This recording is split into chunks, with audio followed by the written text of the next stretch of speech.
नमस्कार, मैं प्राची महेश्वरी जर्नलिस्ट अपने YouTube चैनल प्राची महेश्वरी पर आप सभी का हार्दिक अभिनंदन करती हूँ। और आज का वीडियो है मायके को लेकर। मायका जाने की प्रथा प्राचीन प्रथा रही है।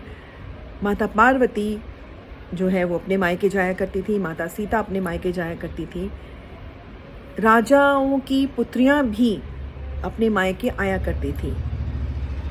गरीब हो या अमीर, साल में एक बार लड़की अपने घर जरूर जाया करती थी। यही प्राचीन भारतीय परंपरा रही है। इसके पीछे मूलभूत कारण होते थे। पहला कारण तो ये होता था कि कोई भी लड़की पूरे साल भर जब अपने ससुराल में रहती थी तो कहीं ना कहीं वो ऊब जाती थी, थक जाती थी और कहीं ना कहीं उसे अपने घर की याद सताती थी।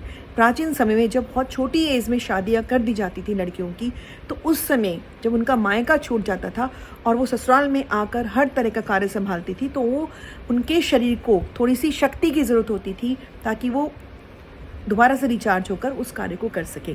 इसके साथ ही कहीं ना कहीं उन लड़कियों को अपने मन में ये पीड़ा होती थी कि माता पिता की याद सता रही है, भाई बहन की याद सता रही है, या अपने सखी सहेलियों के संग बिताया हुआ समय याद आ रहा है।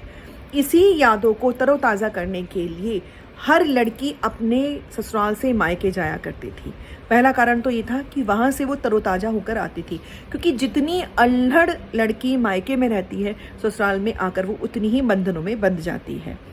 दूसरा कारण ये हुआ करता था कि जब कोई भी पिता अपनी लड़की को, कोई भी भाई अपनी बहन को अपनी आमदनी में से विवाह उपरांत भी कुछ सौगात देते थे, तो ये कहा जाता था, हमारे पूर्वज ये कहते थे कि इससे घर में बरकत आती थी। लड़की के निमित्त के लिए एक पिता पूरे वर्ष भर धन अर्जित करके रखता था, धन सजो के रखता था। माता तरह तरह की चीज़ें उठाकर रखती थी कि मेरी बेटी आएगी, मैं उसको ये दूंगी। पिता ये सोचते थे अब की बार लड़की आएगी तो उसको मैं ये दूंगा। भाई ये सोचता था कि बहन आएगी तो उसको ये देना अनिवार्य है, चाहे वो छोटी मात्रा में हो या बड़ी मात्रा में।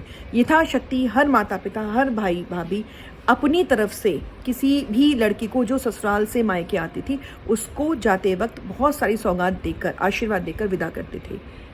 इसका प्रभाव ये होता था कि जब वो लड़की ससुराल में पहुंचती थी तो उसके पास अपने माता पिता की यादों के संग, भाई भाभी की यादों के संग कुछ सौगातें भी होती थी, जो उसे वर्ष भर जब वो उन्हें प्रयोग करती थी तो वो यादें और अधिक मजबूत होती थी।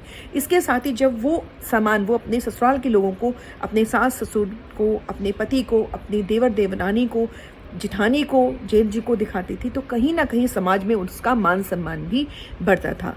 इसके साथ ही एक बात ये भी होती थी कि लड़की इस बात के लिए इंश्योर हो जाती थी, उसका एक तरह से इंश्योरेंस होता था ये कि अगर दुख की घड़ी उसके ऊपर आती है, पीड़ा की घड़ी उसके ऊपर आती है, तो उसका मायका आज भी उसके लिए तैयार खड़ा है।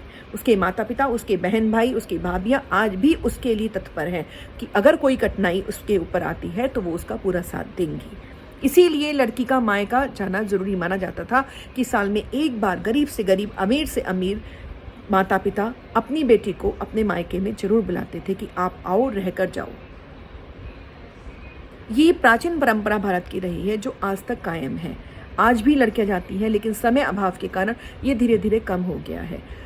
सबसे बड़ी जो चेंज ये आया है कि आज जो लड़कियां वर्किंग हो गई हैं तो वो मायके जा ही नहीं पाती, लेकिन कहीं ना कहीं पीड़ा उनके मन में रहती है। लेकिन एक पीड़ा उन लड़कियों के लिए बहुत अधिक होती है जिनका मायका असमय ही छूट जाता है, कारण कोई भी हो। उनके माता पिता नहीं है, या भाई नहीं है जो मायके में बुला सके, या भाई भाभी जो है बुलाना नहीं चाहते, कारण कोई भी हो। किसी भी कारण से कुछ लड़कियों का या उनकी किस्मत में मायके का सुख नहीं है, कुछ कारण से कुछ लड़कियों का मायका रूठ जाता है, छूट जाता है। वो पीड़ा उनके मन को बहुत अधिक परेशान करती है। कई बार परेशानी तब बहुत अधिक बढ़ जाती है जब उस लड़की की सास, देवरानी, जिठानी, नंदे उसको ताना मारती हैं कि भाई इसके पास तो जाने के लिए जगह ही नहीं है, ये कहाँ जाएगी, इसका मायका ही नहीं है, इसका तो मायके में कोई भी नहीं है। कितनी बार कुछ पति ऐसे होते हैं जो खुद कमेंट करते हैं पत्नी के ऊपर कि तुम कहाँ जाओगी, तुम्हारे पास तो कोई मायका ही नहीं है, तुम्हारा तो कोई मायके में ही नहीं, तुम्हारे माता पिता नहीं है, तुम्हारा भाई नहीं है, भाभी नहीं है, तुम किसके पास जाओगी। तो वो पीड़ा बहुत असहनीय हो जाती है।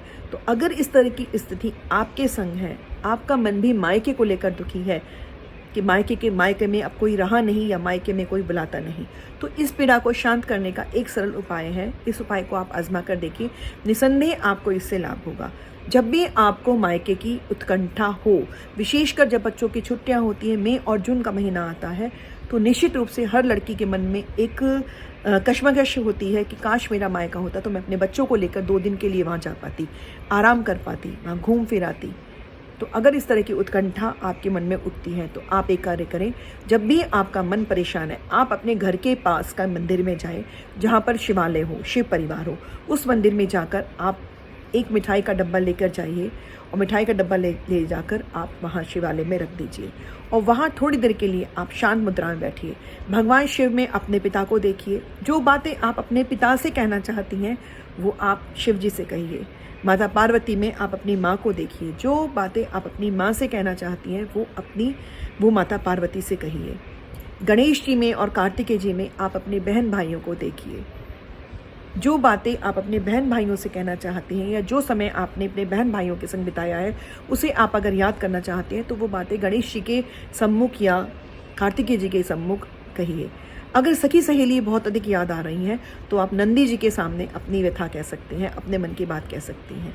आप यकीन मानिए, कुछ देर अगर आप शिवालय में बिताते हैं तो कहीं ना कहीं आपको इतनी एनर्जी आएगी, जो एनर्जी एक लड़की को ससुराल से मायके जाने में आती है, जितनी स्फूर्ति आती है, ताजगी आती है, जो आशीर्वादों की सौगात वो लेकर आती है, वही सौगात आप उस शिवालय से लेकर आएंगे। ये एक आजमाया हुआ उपाय है। जब भी आपके मन की व्यथा बहुत अधिक हो जाए, आपकी आंखों से आंसू आने लगे, तो ये आप उपाय आजमा कर देखिए। शिवालय को अपना मायका बना कर देखिए।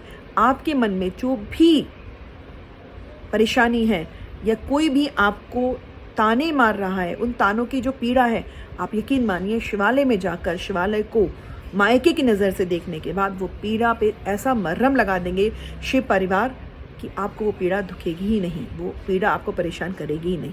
अगर ये वीडियो अच्छा लगे लाइक करें, शेयर करें, और अगर आपका मायका नहीं है या किसी भी कारण से छूट गया है तो इस उपाय को ज़रूर आजमा कर देखिए। अगर वीडियो अच्छा लगे तो लाइक करें, शेयर करें, सब्सक्राइब करें।